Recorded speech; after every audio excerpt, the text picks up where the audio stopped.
And then we can offer some prayers This to meeting Srila is being Prabhupada recorded. before we begin. Namo Om Vishnu Badaya Krishna Bastaya Bhutale Shrimati Bhakti Vedanta Swam Tinamane Namaste Sarasati Devi Gauravani Pacharine Nivasesha Sunyavari Pashtatara Satanine Jai Sri Krishna Chaitanya Prabhu Nityananda Shri Advaita Gadadha Shiva Sari Gaura Bhaktavinda Hare Krishna Krishna Krishna Hare Hare Hare Ram Ram Ram Hare Hare. So if you see me getting a little bit distracted because I'm just letting people in as they come. There might not be so many devotees with us today because today is Ekadashi, specifically Bhima Ekadashi. So there might be some devotees absorbed in chanting the holy name, Hare Krishna. But okay, and let's chant Om Namo Bhagavate Vasudevaya, Om Namo Bhagavate Vasudevaya, Om Namo Bhagavate Vasudevaya. Okay, so again, we're on chapter 4, and I'm just going to share my screen. Probably most of you have got Bhagavad Gita, but why not put it up on the screen? You can have a choice to read it either from the screen or from your own book there. So there you should see it now. Hare Krishna. So let's call on Mother Chandravali. You can read text 16. I'd like to call upon you to read. Have a go at the Sanskrit. 16, right? Text Yes. 16? Yes, correct. Okay. Oh, did I press record? 1 second. Yes, you did. I did, yeah, I did. Okay, Yeah. Hare Krishna. Kim karma kim akarmeti karvayopi atra mohita tatte karma pravakshyami yat gyatva mokhyasi subhat. Yeah, very good. Yes. Translation. Even the intelligence are bewildered in determining what is action and what is inaction. How I shall explain to you what action is, knowing which you shall be liberated from all misfortune. Purport. Action in Krishna consciousness has to be executed in according with the examples of previous bona fide devotees. This is recommended in the 15th verse. Why such action should not be independent will be explained in the text to follow. To act in Krishna consciousness, one has to follow the leadership of authorized persons who are in the line of disciplic succession, as explained in the beginning of this chapter. The system of Krishna consciousness was first narrated to the sun god. The sun god explained it to his son Manu. Manu explained it to his son Iswaku. And the system is current on this earth from that very remote time. Therefore, one has to follow in the footsteps of previous authorities in the line of disciplic succession. Otherwise, even the most intelligent man will be bewildered regarding the standard action of Krishna consciousness. For this reason, the Lord decided to instruct Arjuna in Krishna consciousness directly. Because of the direct instruction of the Lord to Arjuna, anyone who follows in the footsteps of Arjuna is certainly not bewildered. It is said that one cannot ascertain the ways of religion simply by imperfect experimental knowledge. Actually, the principle of religion can only be laid down by the Lord himself. Dharmam tu shakshat Bhagavad pranaitam. Bhagavatam 3:19. No one can manufacture a religious principle by imperfect speculation. One must follow in the footsteps of great authorities like Brahma, Shiva, Narad, Manu, the Kumaras, Kapila, Prahlad, Bhishma, Sukdev Goswami, Yamraj, Janak, and Bali Maharaj. By mental speculation, one cannot ascertain what is religion or self-realization. Therefore, out of causeless mercy of his devotee, the Lord explains directly to Arjuna what action is and what inaction is. Only action performed in Krishna consciousness can deliver a person from the entanglement of material existence. Okay, thank you, Hare Krishna. So just a little bit of introduction here. This text from 16, I think it goes to 24. Specifically, Krishna's going to explain karma. and he's going to explain how it can be seen as inactivity, which sounds quite contradictory from one definition of karma. Karma has different meanings according to the context sometimes that it's used, but karma in this sense means action. Yeah, so he will explain how work, or specifically Arjuna's work of fighting, how it can be seen as inactivity. So that will be from 16 to 24. So as you know, Arjuna he wanted out. He had enough. He wanted to not do his duty. He wanted to leave the battlefield. Yeah. Why? Because he was thinking he could avoid the results of bad karma. He could avoid the results of karma. Yeah. But Krishna's going to explain that no, there isn't any karma for one who actually works in, now what's the missing words? For one who is, there is no karma for one who ... Krishna consciousness? You could say, yeah, Krishna consciousness. Well, you can't go wrong with that answer. Yeah. So there's no karma for one who actually works in transcendental knowledge. Remember, that was the last verse we left off. All the ancient souls acted with this understanding. So you should, because they acted, they did their duty, but they did it based on transcendental knowledge. And just like Krishna, then Krishna acts, and because he's transcendental, then there's no reaction. So someone who acts and they're in knowledge of Krishna, that means they're in transcendental knowledge, so there's no reaction. Yeah. So that's a little introduction. I have a couple of questions perhaps to give out here, but let's open up for any questions or comments. So yes, please, Mother Chandravali. Yeah, I was thinking, even if someone has to do some material thing, but if they have got Krishna conscious thought or their philosophy, do they get the reaction for things like that? No, ideally no. Yeah, I thought so, yeah. Because however we move in this world, we're going to, for instance, just by eating, just by walking, we are incurring karma. For instance, when we walk, then we're bound to tread on some living entities, and when we're eating or when we're cooking. But if our principle is transcendence, if our principle is, for instance, going to the temple or going about our duties in Krishna consciousness, whatever that may be, whether it's bringing up a family, etc. What does Krishna say in chapter 18, text 66? Sarva dharman paritajya? Yeah. Ma suchiha.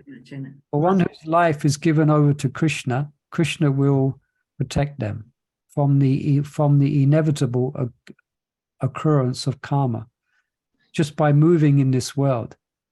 You know, there's those, what's the name of that faith in India where they where they have a covering over their mouth, etc. That's Jainism? Sorry? Is it Jainism? Jains. Yeah. Jainism. Yeah, not all Jains, but some of them they take up particular vows where they're very careful. They have Monism, is it? Monism means those who don't speak. They take vows of. Well, okay. I guess they take them vows as well. Okay, they might do. But yeah, is that okay, Mother Chandravali? So next, you're okay. I was thinking. But still, we should not want to cause harm. Yes. Want to tread on living entities, or we should want to, we shouldn't we shouldn't, having that understanding, we should act responsibly. But for devotee, there is no reaction as such. And now, any other questions or comments here? Because I could bring up something in the purple. I was just reading through this earlier. And it describes here, basically we understand the concept of devotion is sometimes there may be a concept of devotion that it's coming from the heart. It's kind of a natural expression, say, of the soul. Yeah. It's a just so, but here, here we're it's being mentioned that one should follow rules and regulations. Yeah, let me just get to them. Yeah, follow rules and regulations. So, in other words, action should be how to act in this world. Ultimately, I think Srila Prabhupada is explaining it comes from the parampara system. Yeah. So, why is that there? Why is devotion why is devotion why is it guided by authority, or why is action, especially devotion, guided by authority? I don't know if you've understood that question. Perhaps I didn't express it correctly. Basically, I'm saying, what are the dangers of not following the parampara? So in other words, devotion, behind devotion, it's a science, and still we have to learn how to express devotion. So for that, we have to follow the parampara. Prabhupada says, to act in Krishna consciousness, one has to follow the leadership of authorized persons who are in the line of deliberated succession, as explained in the beginning of this chapter. Then explains it comes through parampara. So basically, I might be overcomplicating the question. Because there are, I mean, I've met some people who don't like too many rules and regulations, because devotion, they should be able to express their devotion. Just like, I can give you an example, because I serve as a pujari within the temple as a priest. And there's certain times when the curtains are open and certain times when they are closed. And they're closed for the privacy of the Lord in his maybe eating his midday meal or resting. And then someone comes into the temple room and they're all excited and they come up to the altar when the curtains are closed and they open the curtains. And you have to be really sensitive of how you might correct them. Sometimes I've gone about it the wrong way, where I've corrected them and perhaps a little bit sharp, perhaps. And they say, how can you stop me? This is my Krishna. I've come to see my Krishna. You can't stop me seeing Krishna. so you understand, I'm trying to do devotion. And if people don't like so many rules and regulations, some people, you might say. Did you get the question? Might have kind of a little bit off, the purple, a little bit off, but I will connect it afterwards. So the question is, why do we have to follow parampara? The answer might be too simple to, go on.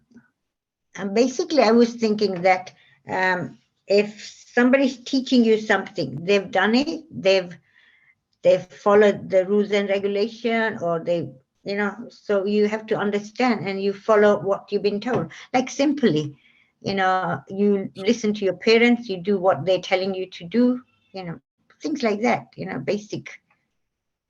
Yeah, you could, yeah. I mean, yeah, so you could, yeah. That's life, isn't it? I think you're explaining that everything we do. Yeah, like, simple thing, like when you want to know your father, you ask your mother, who's my father? Like that. So it's simple like that, but it's I'm trying to put it so simply to understand. Yeah, that's correct. That's like life, isn't it? Then yes, we have to learn. So also in the sense of devotion as well, it's not like anything goes in the name of devotion. There is a parampara. I see a couple of hands there. It might be for questions. I'll just check that. Shubhakrini, Mother, you had a question there? Is that I you want had to your hand also raised? say that Please, yeah. maybe because Guru Parampara, they're not ordinary souls, they're liberated souls. Yeah. And like Krishna said in Bhagavad Gita, they're so the truth, and they can give us the truth. Yeah. Otherwise, Yeah. some conditioned souls can imagine something. Can make a mistake. There are devotees from spiritual world who took birth on the earth to give us knowledge. They're not Yeah. conditioned souls. They're not ordinary souls. Yeah, very good. Yeah, that's like, we have a tendency to make a mistake. So actually, that's why Prabhupada is explaining here that, and he quotes, let's just go for you, he quotes from the Srimad Bhagavatam, that actually religious principles are laid down by the Lord himself. And as Mother Shubhakrini is explaining, and they're given by the devotees of the Lord. Yeah. So religion cannot be man-made. So there is religious principles. And there's Mano Mohini Gopi. Mother, did you have a question or that was for reading? No, that was just for reading. Okay, yeah. All right. Okay, yeah. So for instance, there's I was just as a bit of trivia, I just was looking up about how many religions there are in the world. Because it says here that religion, shakshat tu dhamam tu shakshat bhagavatam pranitam. Actually, real religious principles can only come from the Lord. Yeah. I had another experience as well where some young guys were coming to our temple and very much into Hinduism, stroke, yoga, and other things as well. And he started, and one of them was coming, he was quite, he had quite some followers were coming. He was a bit of a guru. He was a young man. And I think, what's a name for someone who's very personally attractive? It's charismatic. He was very charismatic. Yes. So the point I'm getting is that he started a new religion called Krishna because he was into Rastafarianism. Then he got into Krishna, and he found it very uncomfortable with all the rules and regulations that he had to follow within Krishna consciousness. So he started his own religion called Krishna Farai. So it's a mixture of, so that's not coming from the Lord. So that's someone who, in one sense, had all good intentions of devotion, but not willing to follow the parampara. So then they come up with a speculation. Yeah, anyway, the trivia is that there's 4,000 religions roughly in the world. And are not all dhamam tu shak bhagavatam pranitam. And you know what the fastest growing religion is in Russia? Krishna conscious. Hinduism, stroke Krishna consciousness. Interesting fact, in case you didn't know. Yeah. And can anyone, any comments on that? Any comments or questions upon that? Just highlighting the need to follow and of the parampara. And one of the results is that one can speculate or make a mistake by not following authority. And they come up with all types of bogus ideas of what is devotion. And can anyone, I'll ask a question here. A lot of you have probably read Srimad Bhagavatam. Let's see, we've got 10 devotees with us. So I'm sure, I'm just looking at persons' names. Probably most of you have all heard of Srimad Bhagavatam and perhaps read Srimad Bhagavatam. So can anyone tell us the context of this verse? I'm just highlighting that Prabhupada is quoting here. The chapter and the story behind it. I'm testing you now on your Bhagavatam. Some of you might be looking on your computers now. That's Yeah. okay. We can give some clue Um, how to think, way to think. we mentioned it. Mother Shubhakrini mentioned him yesterday, which leads to this verse. Oh, I just, It's a sixth canto I was- about Ajamil. Ajamil, yes. Remember you mentioned him yesterday. And what's the specific, any idea the specific verse or the context? I must admit, it's a bit of a hard question if you haven't recently read it or you're not so familiar with it. Yeah. So this comes up, this verse, Dharmam tu Shakshat Bhagavatam Pranitam, and Prabhupada is paraphrasing it here. This is the paraphrasing of that verse here. Prabhupada's given his own, he gives a paraphrasing of the actual verse, 6.3.19. So this is the conversation between the Vishnu Dutas and the Yamadutas. okay, After, yes. you got it? After, because the Yamadutas, as we know, they come to take Ajamil away, because according to Veda, he has committed sins, so he should be taken for punishment. And as we know, he chants the name of Narayan, not just that once, but he was chanting the name of Narayan, his son.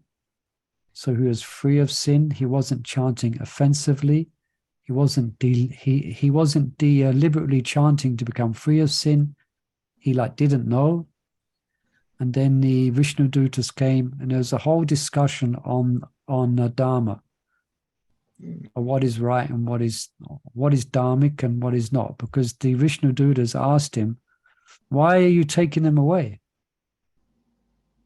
This person is sinless. So the Yamadutas thought, what? This person's sinless?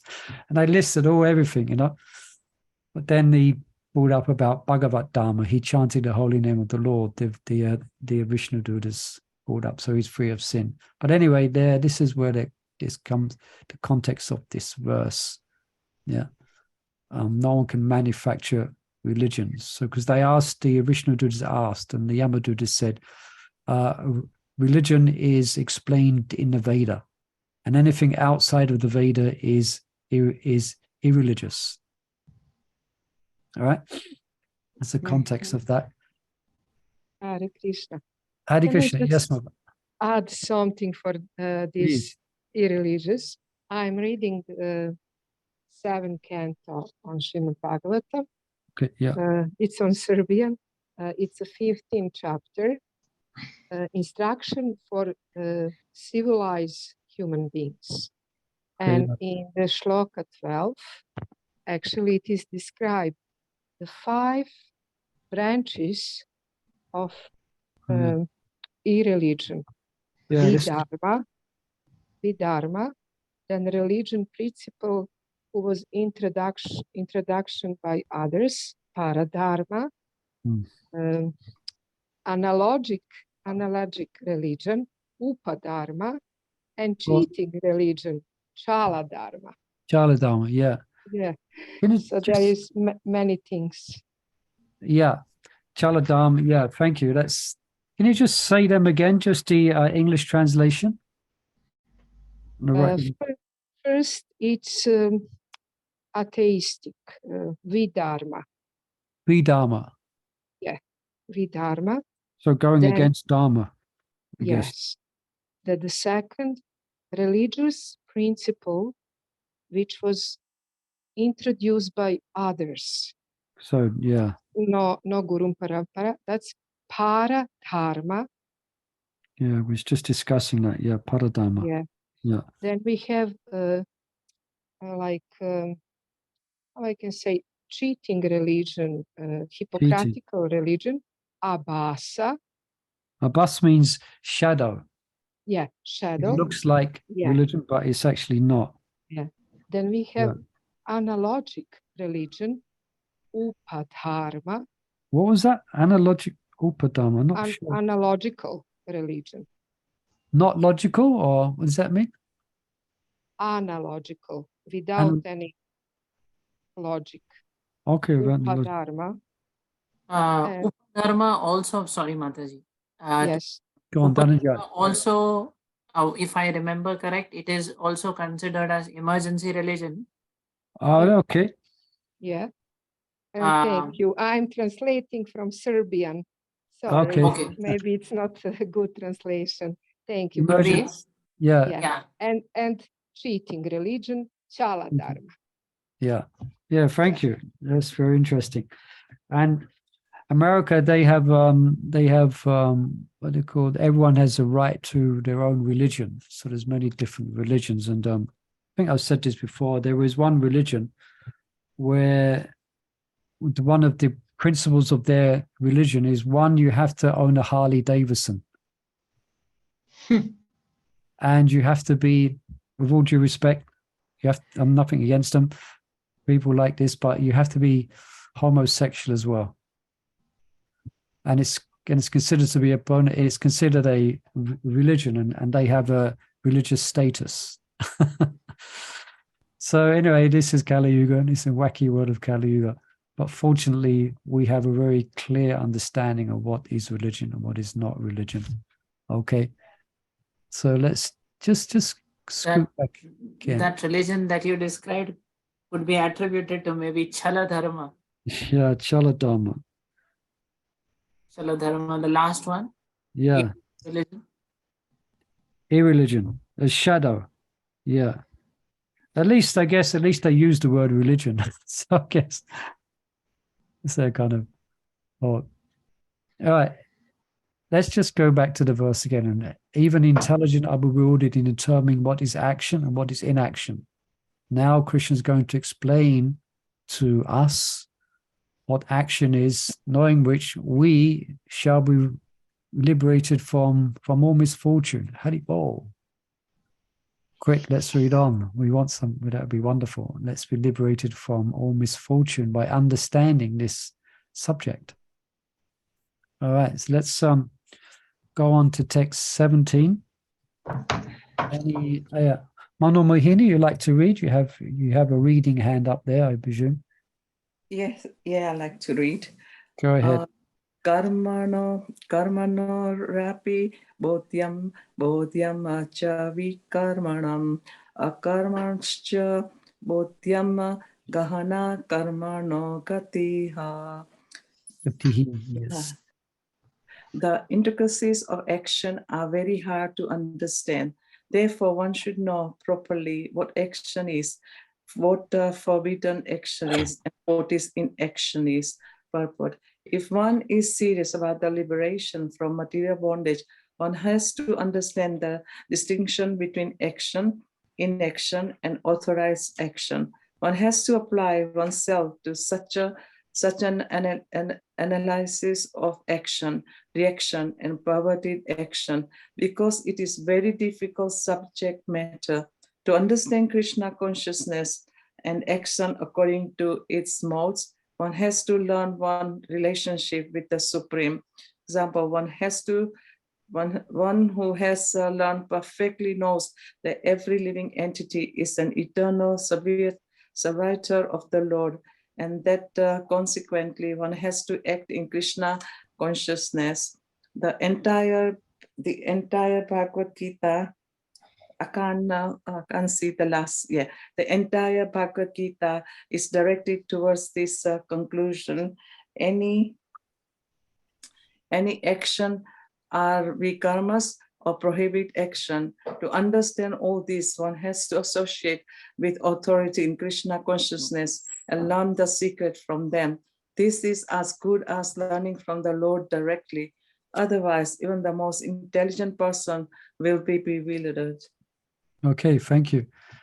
So there's another word has been introduced here, another type of karma. So we've mentioned it, but vikarma. Yeah. So now we have 3 definitions of karma. Right. One is karma. Let's just take that word. So can anyone give a definition, I guess, of karma?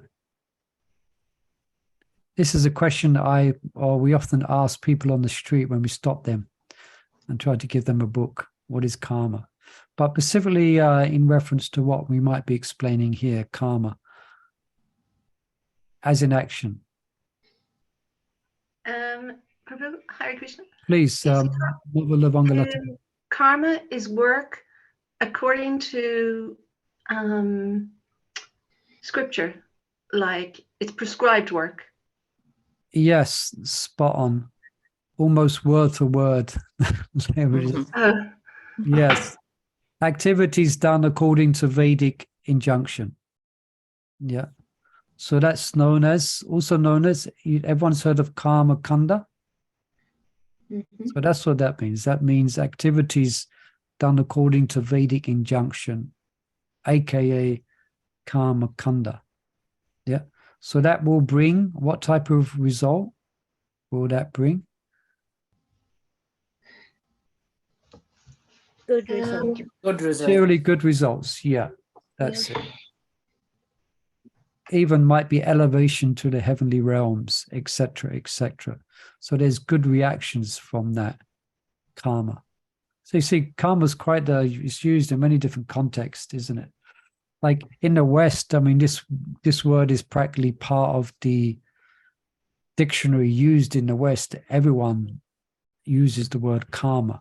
It's kind of been completely introduced into secular Western culture, but it has different meanings. So here's more the precise meaning. And then vikarma might be easy one to get. What is vikarma? That's the opposite. It's against scripture. Yeah, that's correct. It's against scripture. Vikarma. Yeah. As we just mentioned, vikarma, as Ajamil was acting vikarmically in part. Yeah, so that's vikarma. And then akarma. Work which brings no fruit. It's more or less like, would it be called transcendental? Yeah, but why doesn't it bring no fruit? Or could we say it brings no reaction? Reaction, yes. Yeah. Now, why would it not? What makes it such that there's no reaction? Because it's for Krishna. Yeah, it's done for Krishna. It's specifically work for Krishna's pleasure. That's the karma. Yeah. So it could say it's kind of a level of, right? It could say a karma, a devotee is only acting for Krishna's pleasure. So that's a karma. So there is no material reaction. There is a devotional reaction, yeah, but there's no material reaction, good or bad. Yeah, so that's karma, vikarma, and akarma. Anyone has any questions here about this? I have some other points to bring out, but Dhananjay Prabhu, please, here. Yeah. For akarma, one way is working for Krishna's pleasure. And my thought is that is working for fulfilling your duties without any selfish desires also considered as akarma?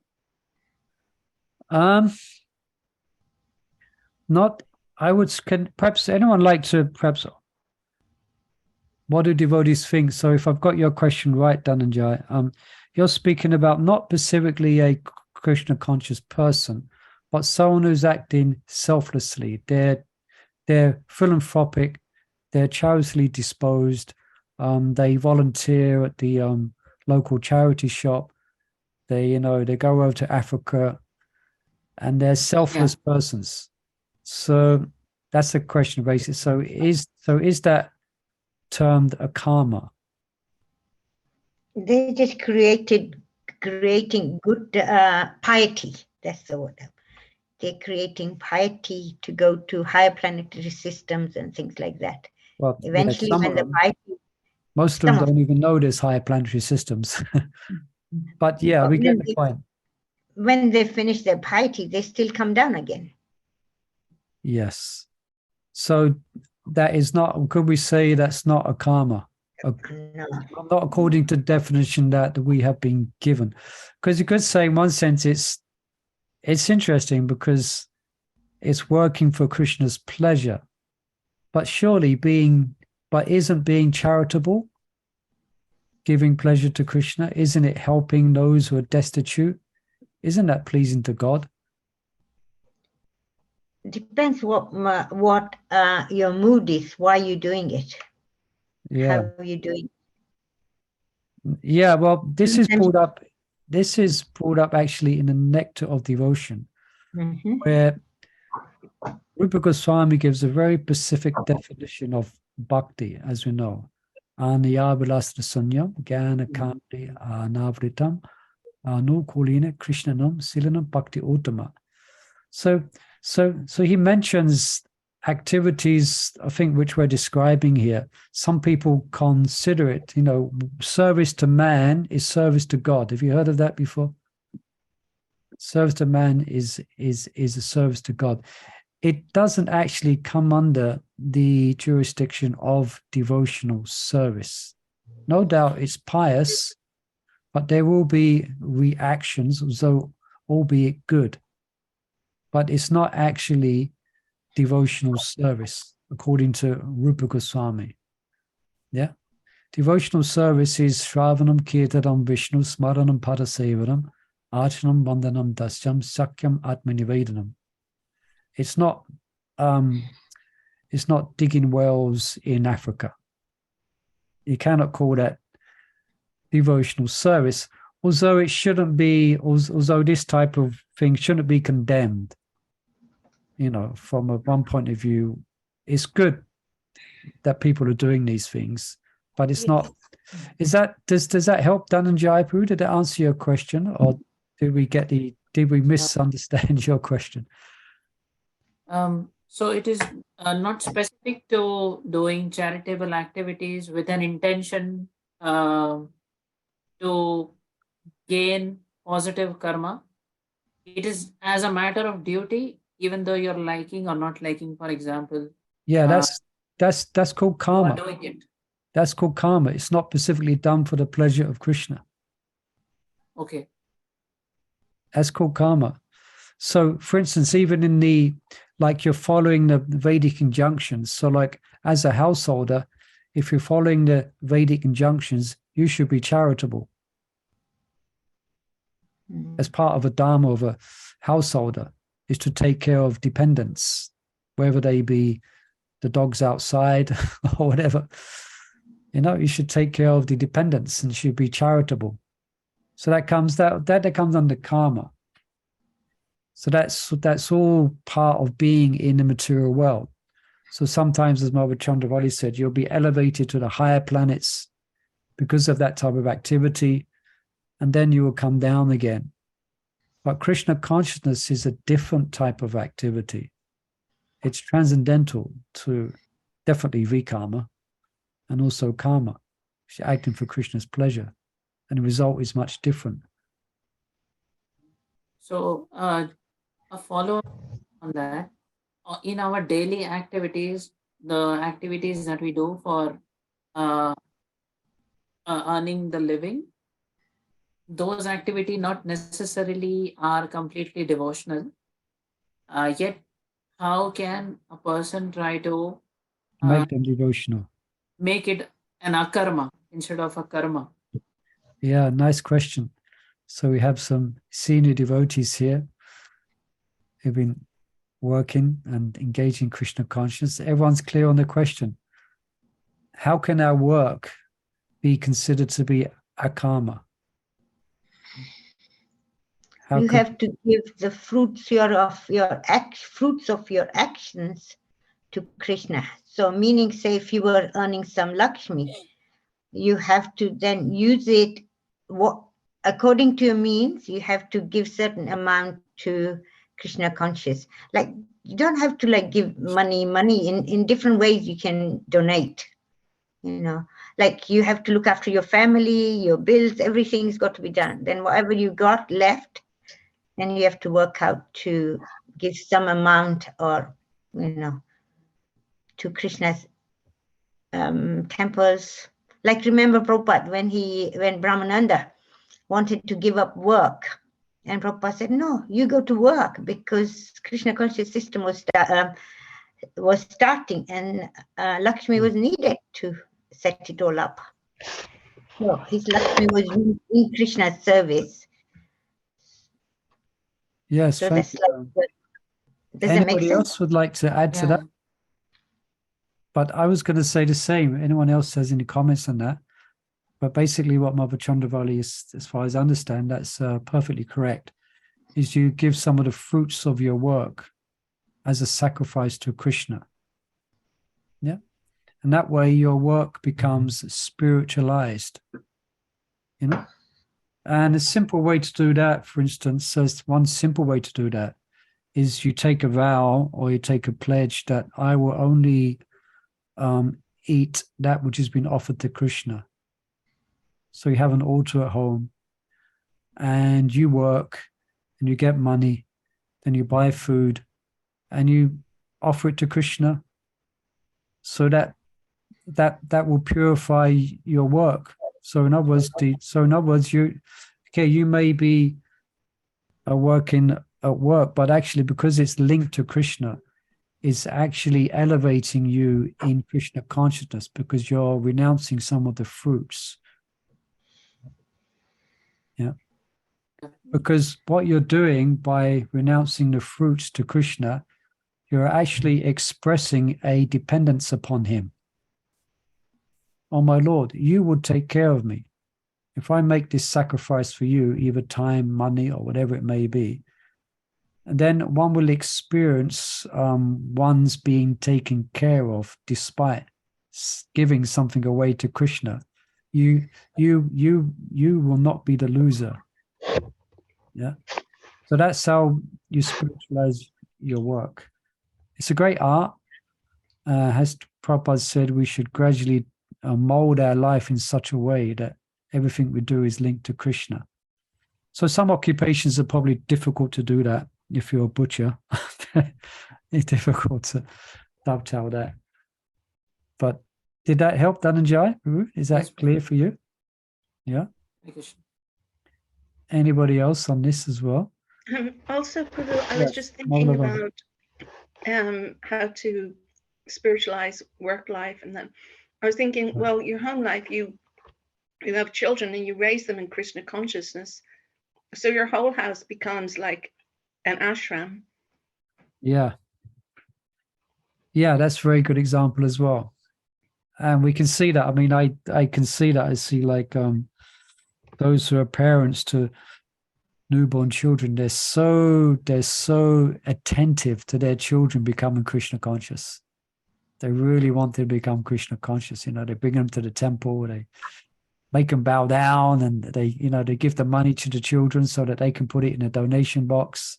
You know, they get the children to chant Hare Krishna, and they're really attentive to that. So yes, so that's very good as well. Mother Lavanga, she meant it. You can spiritualize your whole life like that, you know, by bringing your children up in the atmosphere of Krishna consciousness.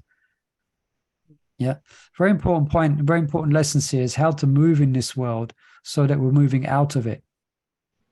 Yeah, see how to live here so that we can get out of here, you know, and it comes. But now, I was just thinking, in London, there are so many Avanti schools that it's very easy for children to associate with other devotee children. Yeah. You know. Yeah, very good. We're quite fortunate here in the UK. I don't know if everyone here is from the UK, perhaps some are not. But here in the UK, we have, it's called the Avanti Trust. And it's various government-sponsored schools, which are, how can I explain? They're actually based on Krishna consciousness and the principles and virtues of Dharma coming from the Bhagavad Gita and the Srimad Bhagavatam. There's a wonderful bit of a side point, but if one wants to hear more about this, there's a wonderful interview with on podcasts of the sages, if you heard of it, by Kastuba interviews. Who's the name of the person in charge of Avanti? Nitesh Gore. Yeah. What's his initiated name? Navin Krishna. Navin Krishna.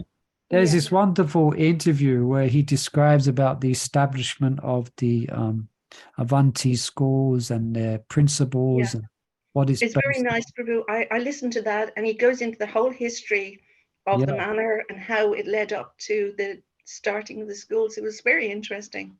Yeah, it's very wonderful. And so now we have it like we find out all the properties around these schools are being bought up by devotees.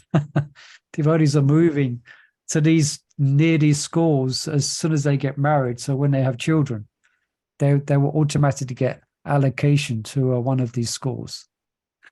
Very wonderful. Hare Krishna. Yes, Nishikant and Shamila both are governors in Avanti schools. Yeah, so this is Chandravali's son. They're involved there. So yeah, so this is how to move, how to educate our children, how to work, because it's not available in everywhere. But here's an example of how that's being done in the UK. With freedom Hare from Krishna, action. can I just say a Yes, few please. words? Dhananjay, yes, Prabhu. I'm reading this 7th canto. There are instruction for family people, and it is described actually from time immemorial that grihastas, householders, they should cook prasadam, invite guests, invite sadhus, and recite Srimad Bhagavatam in the evening after coming from work. They should sit family together and hear Mahabharata, Srimad Bhagavatam, and etc. And also in connection with following Guru Parampara, we are Rupa Nugas.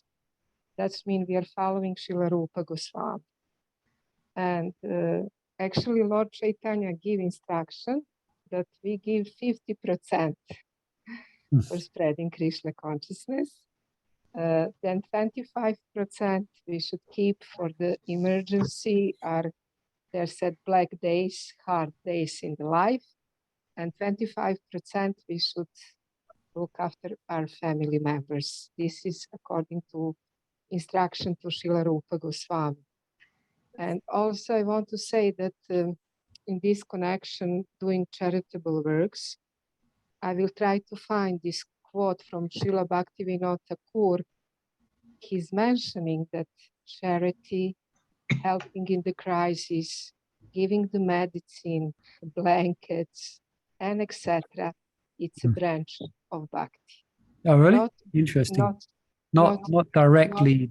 yeah, not Angus, directly, but it's a kind, because these people who are doing charity and good work, they have some kind of bhakti in their heart, which they want to, like expand.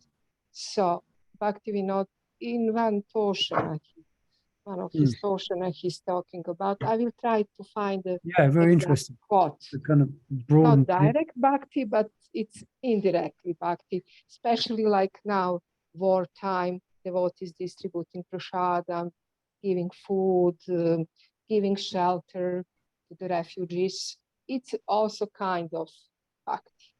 Yeah, this very is good. my realization. Hare Krishna. Thank you for sharing that. If you please share that quote with us next week, if you can, it'd be interesting to see. So there you are. Yeah, but we have the main angas of bhakti, and from Anyabhadasa Sunyam is hearing and chanting about Krishna. But here we can also see bhakti can manifest in philanthropic work in order to assist those who are in need. But specifically, we give them prasadam if it's food. Yeah. And so Mother Subhagrini gave some more details there about 50%. That can be a big discussion that is mentioned there. And there's a comment here in the chat you see from Vipul Chadori. Thank you for this. She mentions there are multiple Hindu Swayam Sevak Shakas as well in the UK, which are great to educate children. Yeah, very good point. So it's not just ISKCON are doing it. There is other Hindu organizations which have kind of teaching based on principles of Vedic Dharma. Yes, very good. Thank you for that. And any other questions here on this verse? So I could bring up one other point here that's interesting. This is from Burijan. Now, we just gave the 3 definitions of karma, vikarma, and akarma. So we concluded that Krishna can't working for Krishna's pleasure. This is what we're trying to do. This is what we're aiming to do as devotees. This is akarma. But Srila Prabhupada, in the purple, you notice that he classifies vikarma and karma under the category of vikarma. So he calls karma vikarma. So in other words, he understands that one, just reading from some notes here, that actually one has to learn one's relationship with the Supreme as an eternal servant of the Lord. Otherwise, anything else which is not doing that, Prabhupada calls it vikarma. That is taking you away from your constitutional position. Yeah. So he groups even karma under vikarma. He's kind of emphasizing. Let's just go back in this here. Here he says, to understand Krishna consciousness and action according to its modes, one has to learn one's relationship with the Supreme. One who has learned perfectly knows that every living entity is an eternal servitor of the Lord, and that consequently one has to act in Krishna consciousness. The entire Bhagavad Gita is directed towards this conclusion. Any other conclusions against this consciousness and its attendant actions are vikarmas or prohibited actions. So that's Prabhupada's preaching. Yeah. Interesting. Is it because karma should, also binds you, doesn't it? Yeah, this is the point. Binds you. So it's, we need to work in a way that we're not bound by good or bad. Yeah. Because otherwise we have to come back and pay back, good or bad. Yeah. So in other words, we leave this world in debt, so we have to come back. So we want to be clear of debts. So you want to clear your debts out. If anyone has any debts, you want to make sure fire disease debt should be extinguished straight away. Yes, I'm trying to. I heard one preacher was saying that you should clean your slate before you leave this body. Yeah, before you leave this body, clean your slate. Everything you owe, everything, forgiveness, everything that needs to be done, you should clear up. Yeah. So you're not bound with anything. Yeah. And Mother Lavanga Latika, she's mentioned the interview. She's meant to put a link, but the link's not there, Mother Lavanga Latika, unless you're just putting it in there now. I think she's going to find a link for us. She's going to put it in the chat if anyone wants to check that out. Okay, we got let's have a look at time. We got 5 minutes left. Let's go into anything else I want to mention here. Okay, should we go for text 18 as well? It's a short purple, and well, kind of short. Quick, let's go. Someone like to read? And Mother Lavanga's put the or shall we stop here? We can stop here because otherwise you're going to do half a slok. Yeah. So we'll be rushing because I've got some notes I'd like to bring out here. I've got a page of notes here for chapter for 118, so I don't want to kind of squeeze it in there. But Mother Lavanga's put the chat. She's put it in the chat, the link. So if you want to check that out before we end, it's there. Yeah. Dhananjay, any further questions on our discussion today? About receiving the education in terms of Guru Parampara, there are some philosophies out in the world which say that you already have Supreme within you. You can do, you can find out all the answers and that kind of philosophies. So, what would you comment on this particular aspect? Because what they try to say is you have Supreme within, and if you seek for answers, you will get answers. You don't necessarily We got the question. seek it with. Yeah. Perhaps we'll offer this out. Any responses to that? Everyone's clear what Dhananjay's question. Why do we need to learn from anyone? If you're sincere, it's going to come from within the heart. That's basically what you're saying. There is no need for scriptural direction. I mean, there are some philosophies which say that, which kind of puts a person into two different perspectives. And one cannot focus, let's say, if I am trying to focus to get Siksha as per Guru Parampara, but you find this philosophy which tries to make some sense to you, that you are into minds. Yeah. Well, we don't have so much time, so perhaps I'll just try and give a synopsis of what. Well, that type of consciousness where one is in direct, you could say, union within with the Supreme Personality of Godhead, and is able to come to understanding of unadulterated pure devotion within. The type of adhikar or the qualification for that is too high for anybody in this present age of Kali Yuga. Is one, yeah. For someone to actually conclude that they do not need to take guidance, yeah, that they can take guidance from within. Now that's why specifically it's very much stressed the importance of parampara, because of such speculations.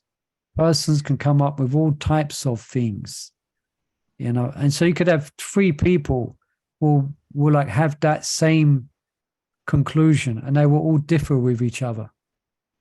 They'll have different opinions. So that's one thing on that. That's one thing that comes to mind. I mean, that's why there is a dislibeate succession. That's why there is a parampara. So there is no need to speculate.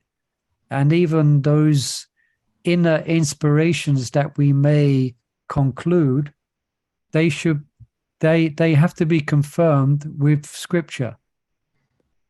And if they don't, we may conclude one specific inspiration, but if it doesn't concur with scripture, then that should be rejected.